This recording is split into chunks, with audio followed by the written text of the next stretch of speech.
के बाद पैगंबर नूह अलैहिस्सलाम के वारिसों ने दुनिया को आबाद किया।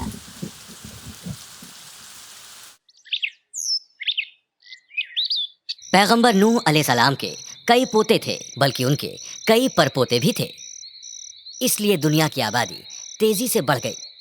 उनमें से कई यमन में बस गए थे। ये कहा जाता है कि जो लोग वहां बसे थे वो इरम के वारिस थे, जो कि पैगंबर नूह अलैहिस्सलाम के पोतों में से एक थे। उन लोगों को आद कहा जाता था।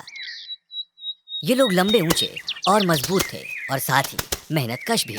ये अपनी कारीगरी के लिए बहुत मशहूर थे, खास तौर पर बड़ी और खूबसूरत इमारतें बनाने के लिए। आद कबीले के लोग शुरू से ही अमीर थे और उन्होंने नज़दीकी पहाड़ों पर अपना हुनर दिखाते हुए ऊंची ऊंची इमारतें बनाई थी, और इस बात का उन्हें बहुत फक्र भी था। सबसे पहले वो अच्छे मुसलमान थे और अल्लाह सुब्हानल ताला की इबादत करते थे, लेकिन कुछ वक्त बाद शैतान ने उन्हें गुमराह किया। आद कबीले के लोगों ने पत्थर से बुत बनाए और उन्होंने बुत परस्ती शुरू कर दी। उन्होंने अल्लाह की हिदायतों को नज़रअंदाज कर दिया और बुत परस्ती करने के साथ ही बुरे काम करने लगे। और इसलिए अल्लाह सुब्हानल ताला ने एक और पैगंबर को दुनिया में भेजने का फैसला किया। इस बार अल्लाह ने इस काम के लिए पैगंबर हुद अलैहिस्सलाम को चुना, ताकि वो लोगों को भरोसेमंद सलाह दे सकें।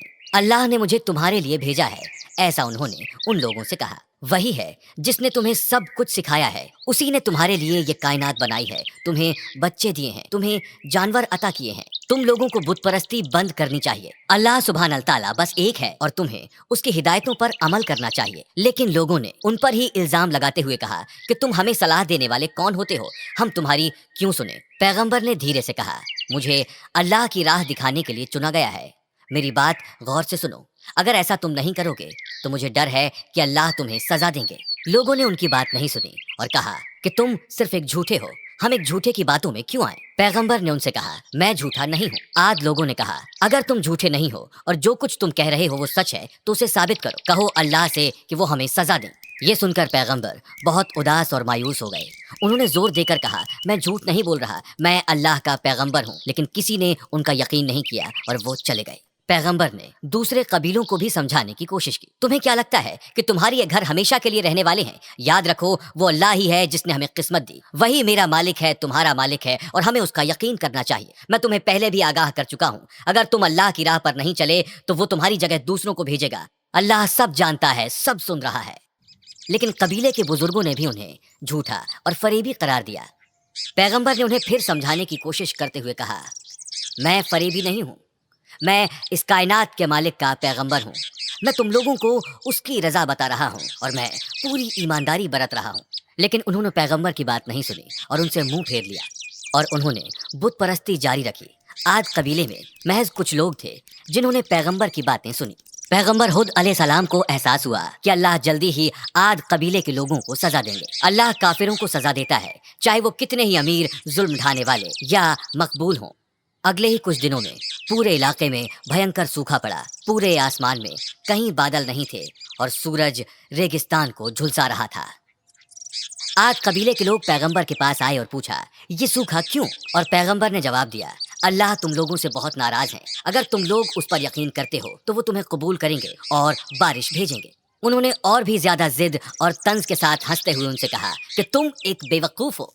सूखा और बढ़ गया, दरख्त पीले पड़ गए और पौधे सूख गए, लेकिन लोगों ने बुत परस्ती जारी रखी। कई महीने बीत जाने के बाद भी आद कबीले को बारिश की एक बूंद भी नसीब नहीं हुई। आद कबीले के लोगों ने अल्लाह को अपना मालिक मानने से इनकार कर दिया और वो बुतों की इबादत कर बारिश की इल्तजा करते रहे। लेकिन सूखा 3 साल तक चला।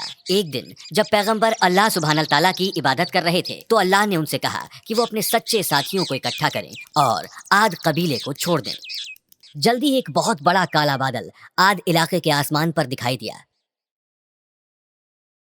काफिरों को यह एहसास नहीं हुआ कि वो अल्लाह ही है जिसने उन्हें आगाह करने के लिए यह बादल भेजा है। उन्हें लगा इस काले बादल के जरिए उन्हें बारिश मयस्सर होगी और वो फिर बुत परस्ती करने लगे। अचानक मौसम में गड़बड़ बन गई। सूखे और गर्म माहौल में चुभने वाली बेहद सर्द हवाएं चलने लगीं, जिसने दरख्तों, पौधों, तंबुओं और आदमी औरतों तक को हिला डाला। ये हवाएं दिन रात बढ़ती ही गई। अब आद लोगों को एहसास हुआ कि ये अल्लाह की भेजी सजा है और वो भागने लगे। वो छिपने के लिए अपने घरों की तरफ दौड़े, लेकिन हवाएं ताकतवर होती चली गई, जिससे उनके घर नेस्त नाबूद हो गए। अब लोग अपनी ही बनाई गई इमारतों के नीचे पनाह लेने लगे, लेकिन हवाएं कि वो इमारतें गिर गईं और काफिर वहीं दफन हो गए। तूफान 8 दिन और 7 रातों तक कहर बरपाता रहा। बेरहम हवाएं तब तक नहीं रुकी जब तक कि पूरा इलाका खंडहर नहीं हो गया और आग के इलाके के सारे काफिर खत्म हो गए। सिर्फ पैगंबर हुद अलैहिस्सलाम और उनके साथी महफूज थे, क्योंकि उन्होंने अल्लाह सुब्हानल ताला की हिदायतों पर अमल किया था। वो हदरमौत चले गए और वहाँ सुकून से रहने लगे, अल्लाह की इबादत करते, उनके सच्चे मालिक की।